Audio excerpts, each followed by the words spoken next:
Eu sou a Letícia e agora eu vou explicar o contexto do surgimento do Lean Thinking para nos ajudar a entender o que é o Lean Thinking e os seus objetivos, tá bom?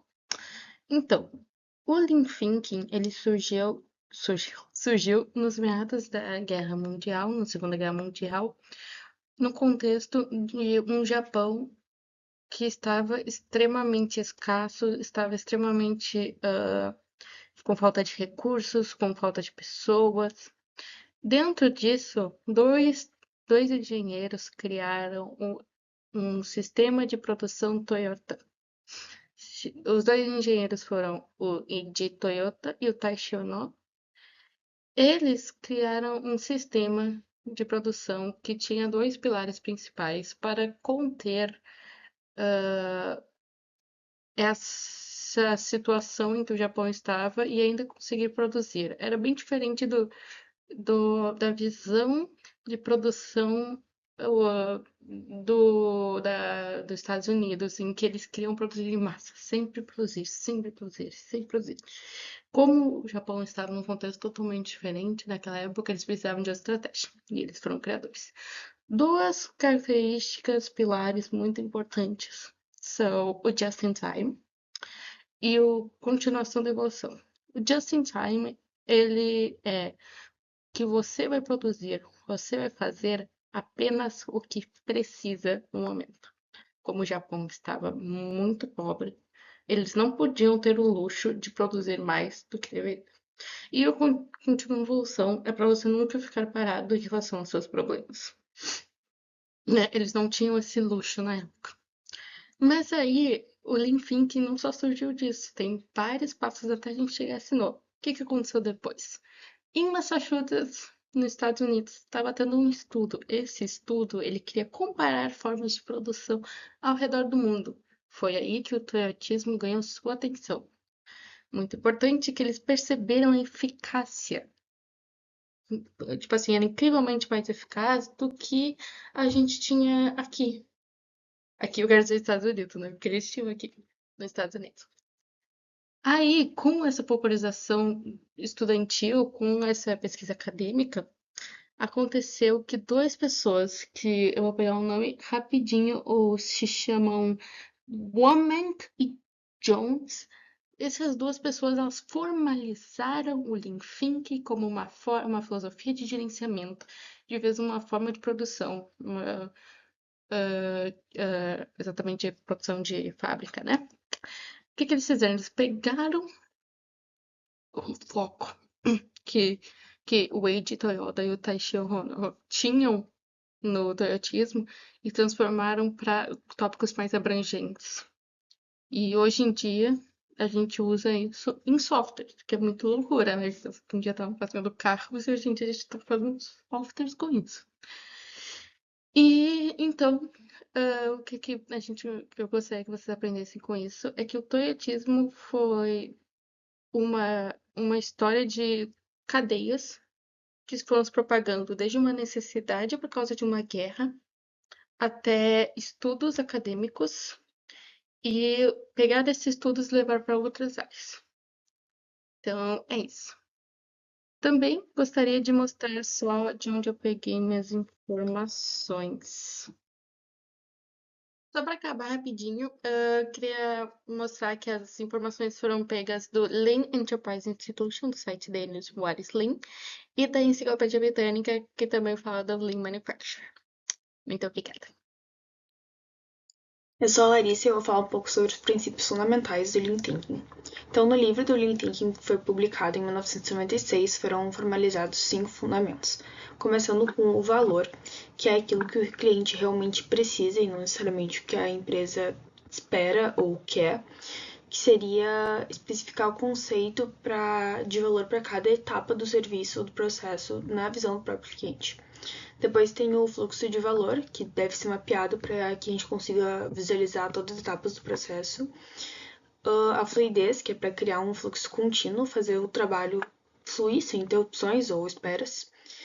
Aí também tem o sistema puxado, que é para produzir só quando tiver uma demanda real, o que evita desperdícios como excesso, estoque ou esforço desnecessário.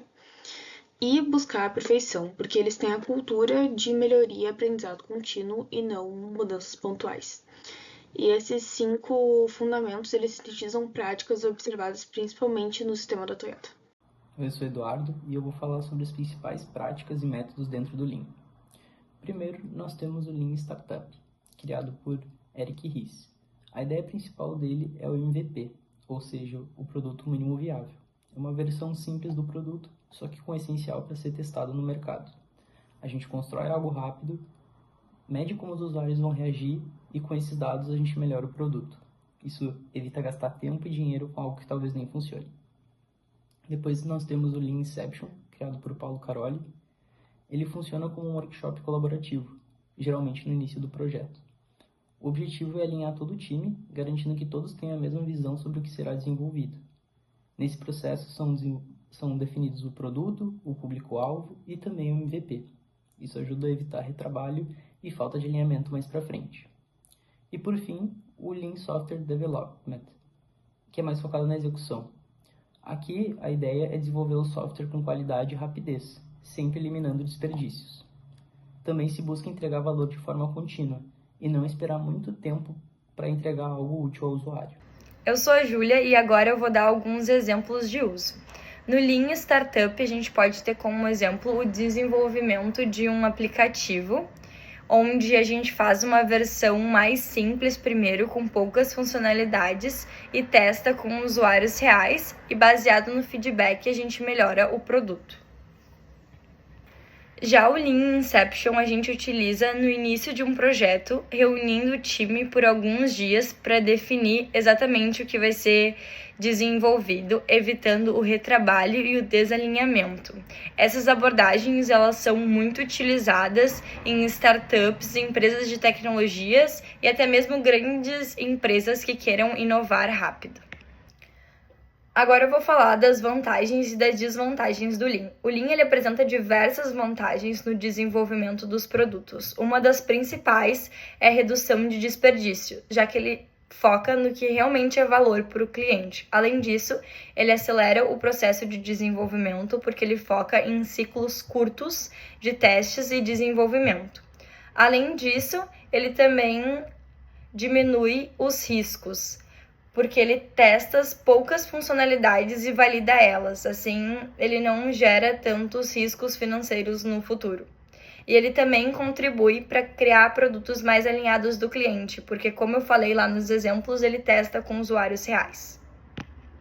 Por outro lado, o Lean também apresenta algumas desvantagens. Se ele for mal aplicado, ou seja, ter falta de dados, ele pode gerar soluções incompletas ou decisões precipitadas.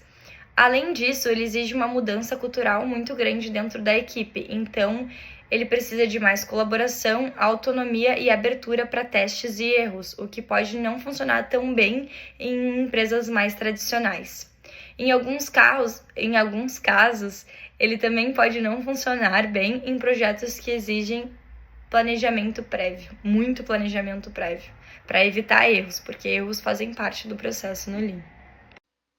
Na relação com os processos de desenvolvimento de software, o Lean Thinking é amplamente empregado para orientar a organização e a execução dos processos, por meio de métodos de desenvolvimento com foco em entrega de valor ao cliente e evitar desperdício. No Lean Software Development, aplica os princípios Lean ao desenvolvimento de software desde o código, com foco em eliminar desperdícios, construir com qualidade contínua, amplificar o aprendizado, adiar decisões e empoderar a equipe, otimizar o todo e fazer entregas rápidas e frequentes. Já no Lean Startup, introduz uma abordagem científica e focada no cliente, priorizando a validação rápida de ideias sobre planejamento extensivo. Já no Lean Inception, define uma ideia de alinhamento e concepção, auxiliando o time a definir o que será construído, alinhando os objetivos de negócio à tecnologia, definindo o MVP e reduzindo o risco de desperdício desde o início do processo.